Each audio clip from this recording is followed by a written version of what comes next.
Welcome to my channel Daily Exams Preparation. Don't forget to like and subscribe.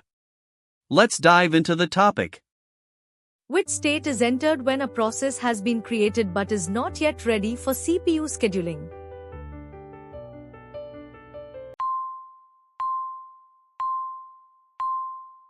Answer B. New. The new state shows a process that was just created and is waiting to get ready. Usually, processes go from null to new and then to ready. Different systems might use different names, but the basic steps are the same. Which transition occurs when the CPU scheduler assigns the CPU to a process from the ready queue?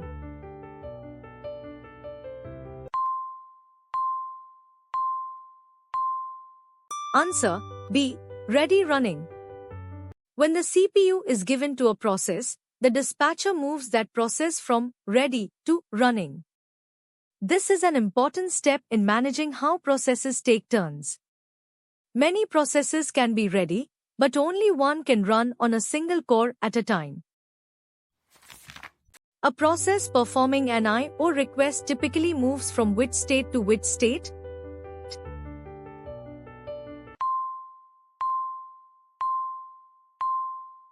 Answer A. Running blocked. When a process is waiting for input or a resource, it becomes blocked and stops running. Once the event is done, it goes back to ready to run again. Blocking can happen when waiting for user input or to access a critical section. Which state represents a process that has completed execution but still retains an entry until its status is collected?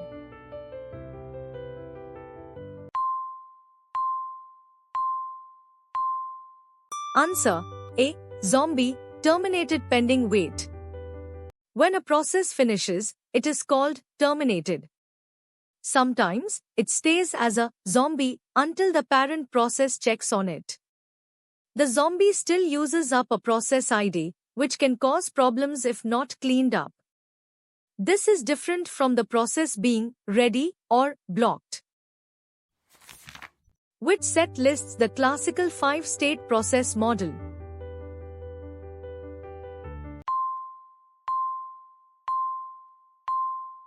Answer A. New, ready, running, blocked, terminated.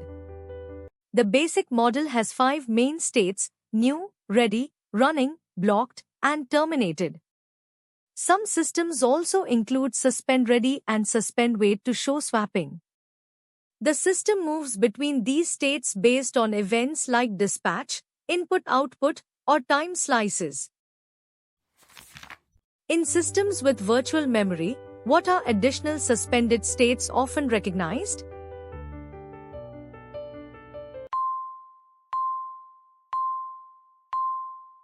Answer A. Swapped out and waiting, swapped out and blocked.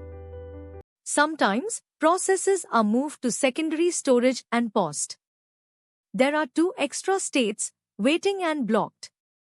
When ready, the swap-in process brings them back to active state. Which transition describes a time quantum expiration in a preemptive scheduler?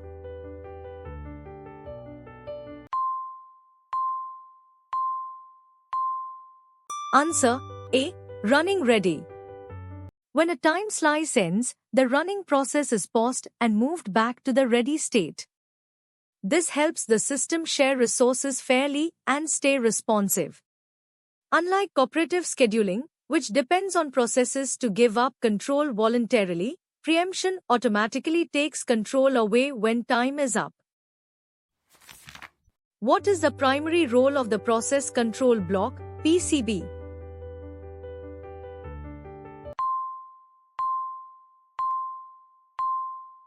Answer B. Maintain per process state including registers, PC, and scheduling info. The PCB stores important information about a process, like the CPU state, identifiers, and memory details. It helps save and restore the process when switching between tasks. The system uses the PCB's priority and other info to decide which process runs next. Which elements are typically saved in a PCB during a context switch?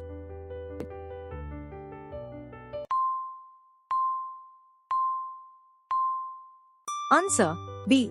Program counter, CPU registers, and memory management information. A context save stores the program counter, registers, and memory map. Restoring them lets the computer pick up exactly where it left off. The process also helps the scheduler decide what to do next and keeps track of tasks. Which event commonly triggers a context switch?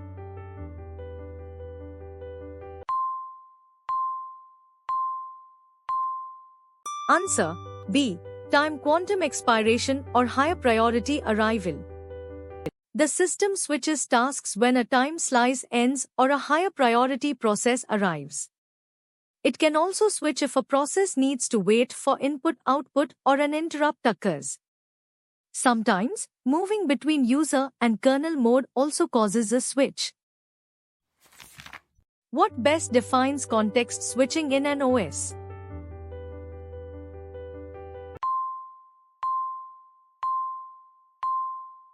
Answer B. Saving state of one process thread and loading another to share CPU. Context switching saves the current process's info and then loads the next one.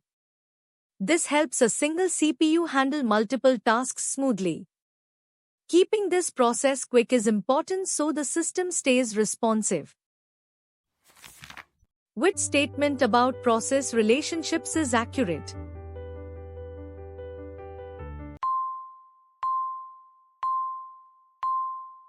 Answer B. A parent process may create child processes and later reap their statuses. Parents create children and need to wait to get their exit status, so they don't leave zombie processes. Usually, each process has its own memory space. If parents don't clean up their children, zombie entries stay in the process list. Which describes the ready state in a process life cycle?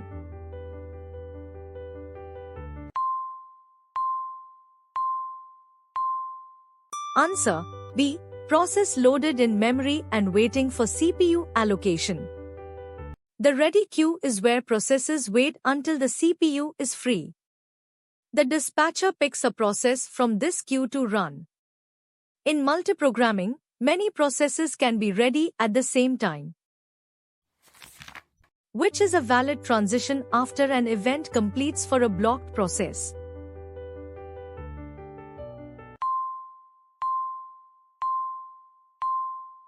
Answer B. Blocked ready.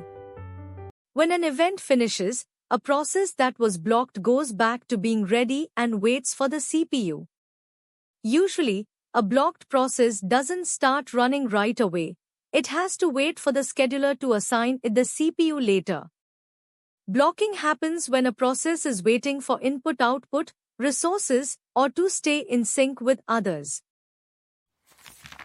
Which statement about suspend ready and suspend wait is correct?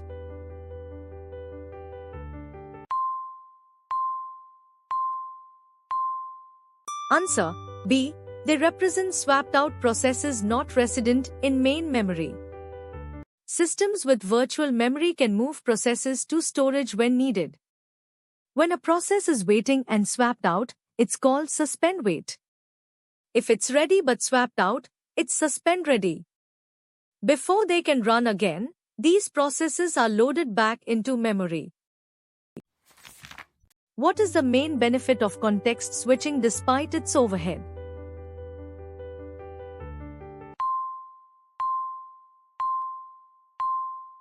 Answer B.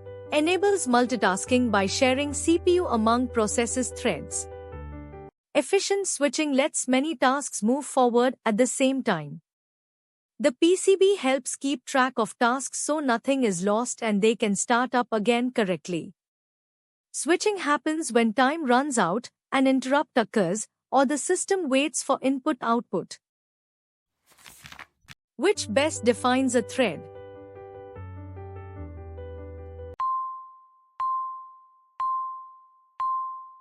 Answer B. the smallest unit of CPU scheduling within a process. Threads share the same memory and resources of a process, but each has its own stack and registers. Multiple threads in one process can run at the same time on multi-core computers. Managing threads can be done by the user or the operating system, and each method has its own advantages and disadvantages. Which are common thread states analogous to process states?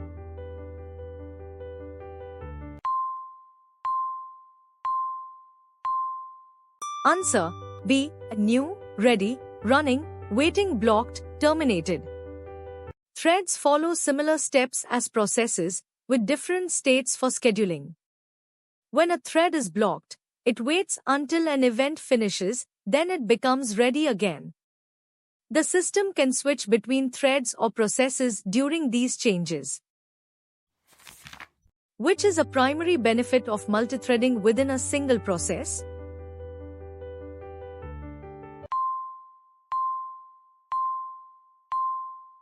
Answer B. Lower context switch and creation overhead compared to processes. Threads share resources, so creating and switching between them is quick. Kernel threads have some overhead, but less than full process switches. User-level threads can be even faster for certain tasks.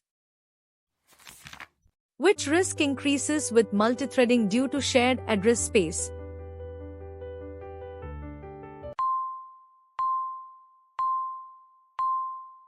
Answer B. Race conditions requiring synchronization. Threads sharing memory can cause conflicts called race conditions if they don't use locks or semaphores. To prevent this, critical parts of the code are protected with mutexes, which keep actions atomic.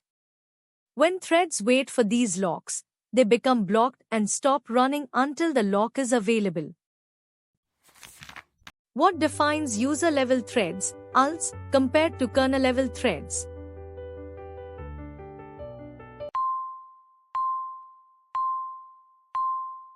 Answer B. Managed by user space libraries with no kernel awareness. ULTs are managed by a runtime or library, so the kernel only sees one schedulable entity. Creating or switching ULTs is quick and doesn't need system calls. However, if the kernel blocks, it can stop all user-level threads in that process. Which advantage is typical of user-level threads over kernel-level threads?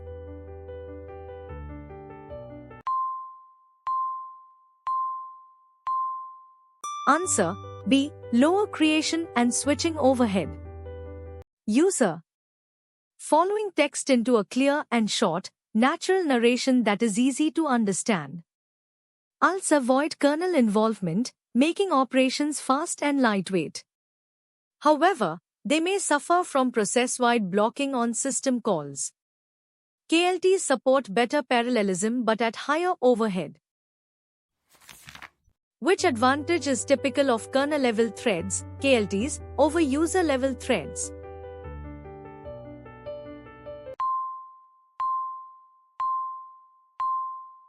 Answer B. Better parallelism on multi-core systems.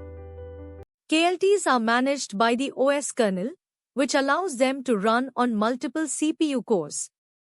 They don't block the whole process like ULTs do, making programs more stable. However, using KLTs can be a bit slower because the kernel is involved in many tasks. What does multithreading enable within a single process?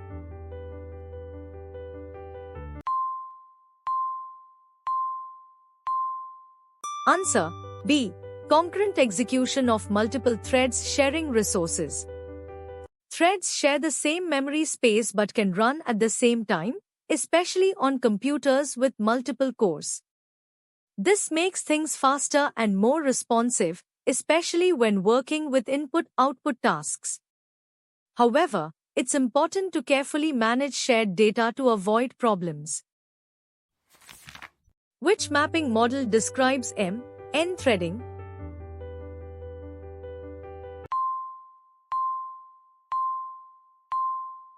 Answer A. Many user threads map to many kernel threads. M. N models allow many user threads to share a smaller number of kernel threads. This helps keep things simple and fast while still taking advantage of multiple CPU cores when available. Some systems use special schedulers to make this work smoothly. Which event causes a process to enter the terminated state?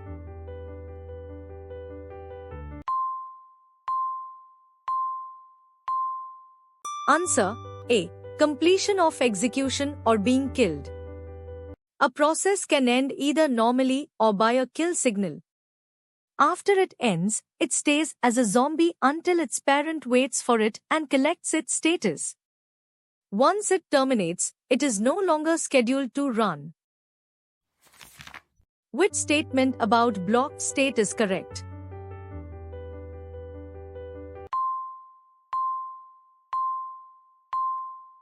Answer B. The process cannot proceed without an external event. Blocking happens when a process is waiting for input, data transfer, or a lock. Once the event happens, the process moves to the ready state, meaning it can run again. Blocking is different from being suspended, even though both mean the process is not currently running. Which best describes a dispatcher in the context of process scheduling?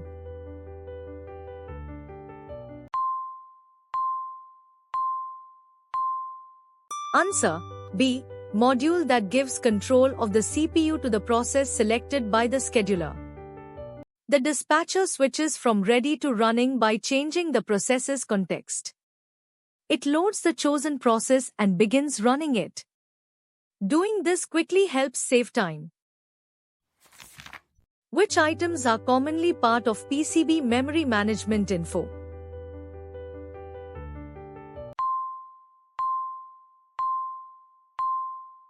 Answer A. Page table pointers or segment tables. The PCB keeps track of important information for each process, like how memory is organized. When the process is paused and later restarted, it's important to load the right memory setup. The PCB also has other details like the process ID, scheduling info, and usage data, which accurately contrasts ALTs and KLTs regarding portability.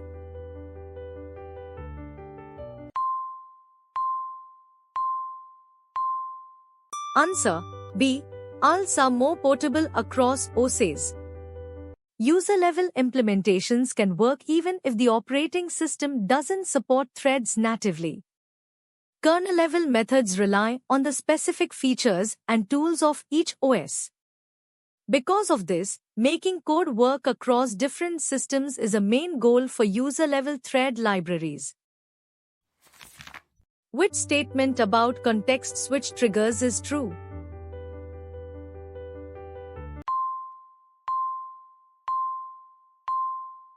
Answer B. Interrupts and system calls can cause switches. Interrupts from hardware or software can cause the system to pause what it's doing and switch tasks. When a program makes a system call, it can also change between user and kernel modes or decide which task to run next. Additionally, waiting for a device or sharing time with other tasks leads to these switches too. In a preemptive OS, what happens when a higher priority process becomes ready?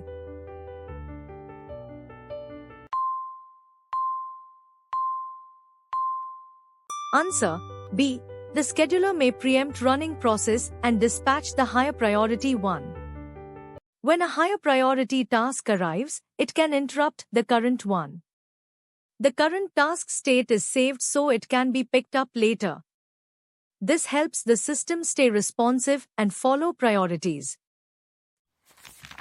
Which describes the ready queue?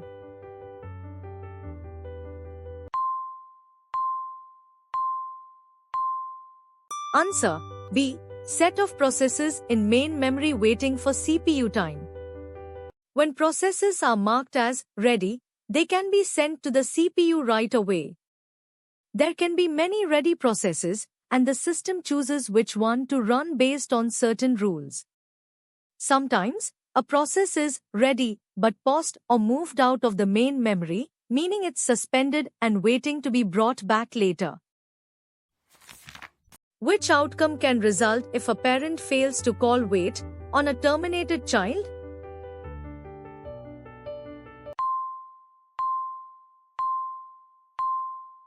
Answer B. A zombie process persists consuming APID.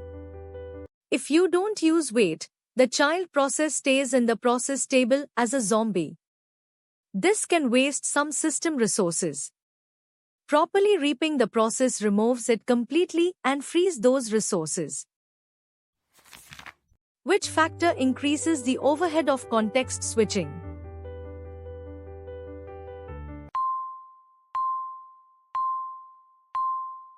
Answer B. Frequent interrupts and time slicing.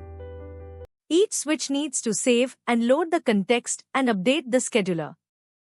Too many switches can waste CPU time. Good use of PCBs helps reduce this extra work. Which is a correct new ready transition reason?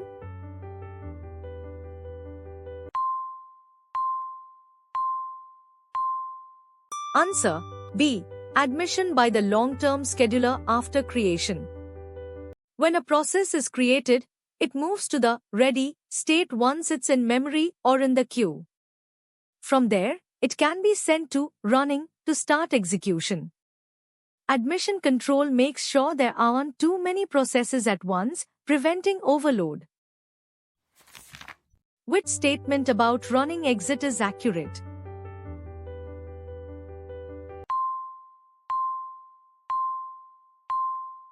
Answer B. Occurs when a process completes or is aborted. When a process finishes or is stopped, it moves to an exit or terminated state. After that, it can stay as a zombie until it is cleaned up. This process doesn't depend on regular scheduling time slices. Which of the following best describes thread context switch versus process context switch?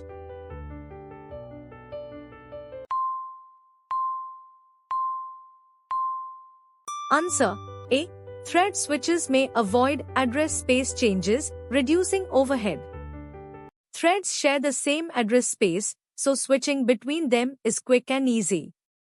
Switching full processes takes more time because it involves changing more information, like page tables. Because threads switch faster, apps with many threads run more smoothly and efficiently. Which problem is most associated with user-level threads under blocking system calls?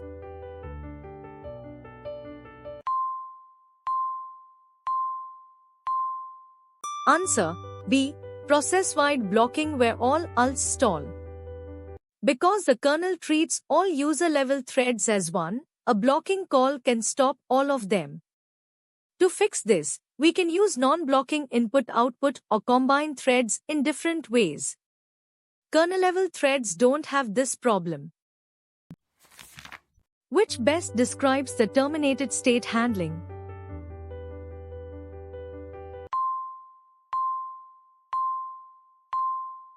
Answer B. The process remains until the parent collects exit status. Zombie entries stay until wait is called. This helps prevent losing process information. It's the last step after a process finishes. Which description fits running blocked due to synchronization?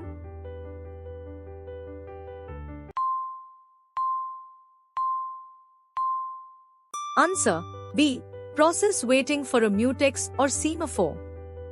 When a process needs to access a shared resource, it waits if that resource is locked.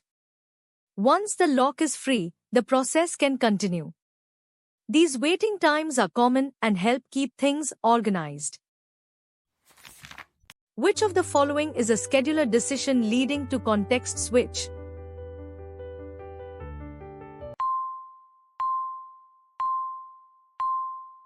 Answer B. Selecting the next process after a quantum expires. When a time slice ends, the scheduler picks the next ready process. The dispatcher saves the current process's info and then loads the next one from its control block. The scheduling depends on priorities and other info stored in the PCB. Which describes suspend wait correctly?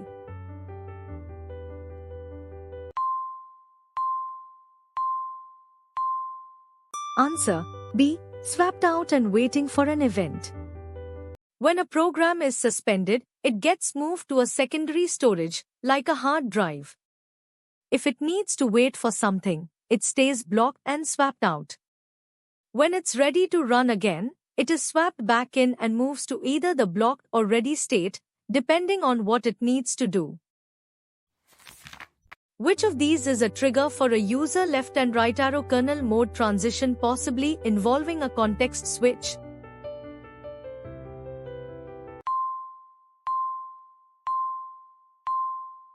Answer B. System call requiring privileged operations. Sometimes, the system switches modes when accessing resources. Handling interrupts also makes the kernel start running again and decide what to do next. Doing this quickly helps keep things running smoothly and reduces delays. Which statement about ready versus blocked is correct?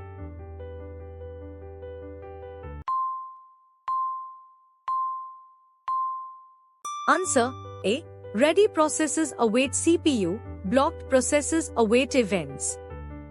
Ready means a process can run now.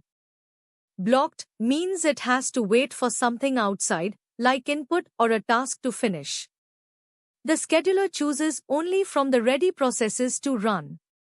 Events that can unblock a process include things like input, I/O, or other tasks. Which attribute is typically stored in a PCB for scheduling?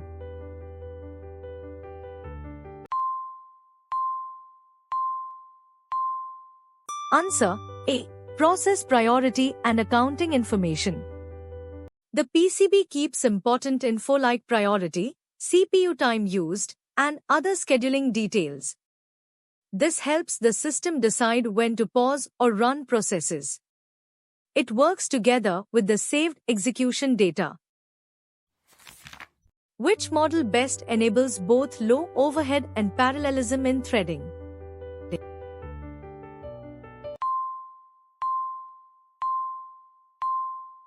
Answer C. Hybrid M/N. The M/N system connects many user threads to many kernel threads. This helps run tasks in parallel. It tries to get the best of both worlds, the efficiency of user threads and the ability to handle many threads at once with kernel threads. It's more complex to set up, but the advantages can be very good. Which statement about threads versus processes is accurate?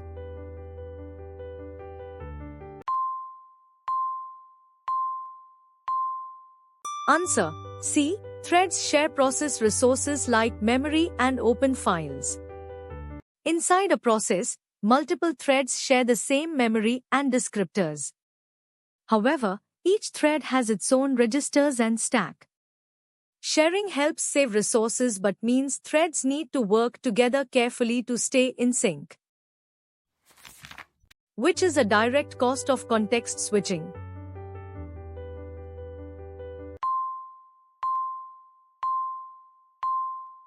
Answer B. CPU cycles spent saving loading contexts and cache TLB effects. Switches need to save and restore the register state and update the scheduler. They can also disturb caches and TLBs, which can reduce quick data access. Using strategies to minimize these effects helps improve overall performance.